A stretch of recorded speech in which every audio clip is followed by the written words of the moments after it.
আজও মনে হয় এই সমস্ত জায়গায় এখনও দুঃখ এসে পৌঁছায়নি, দুঃখ রাস্তার খোঁজই পাইনি। এই সমস্ত জায়গায় আজও শুধুই সৌন্দর্যতা, শুধুই স্নিগ্ধতা, শুধুই ভালো লাগা।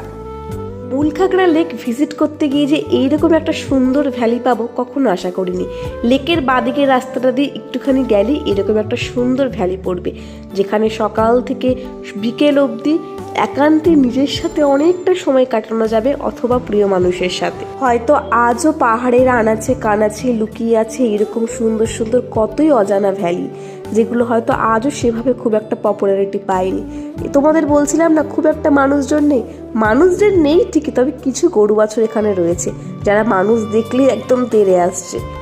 চারিদিকটা আমাদের ঘুরে যেটুকু মনে হলো, খুব কম সংখ্যক মানুষ হয়তো এখানে ক্যাম্প করে থাকে, কারণ কিছু আগুন টাগুন জ্বালানোর কাঠটার দেখলাম ছড়িয়ে ছিটিয়ে রয়েছে। এইরকম জায়গাকে পরিষ্কার পরিচ্ছন্নতা রাখা কিন্তু একদমই আমাদের দায়িত্ব আর কর্তব্যের মধ্যে পড়ে। তবু কিছু মানুষ জানি না কেন এই সমস্ত জায়গায় গিয়ে নোংরা করে রাখে। আমি তো চারিদিকটার দিকে তাকিয়ে শুধুই নিজের দুই চোখ আর মনকে সার্থক করছি। অনেকটা সময় আমরা এখানে কাটালাম, এরপর আস্তে আমরা হোমস্টেতে ফিরে যাব।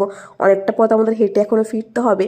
মূলখাগড়া লেক আসার আগে একটা টিকিট কাটতে হয়, টিকিট কাউন্টারটা তখন বন্ধ ছিল, তাই ফেরার পথে আমরা টিকিটটা কেটে নিলাম।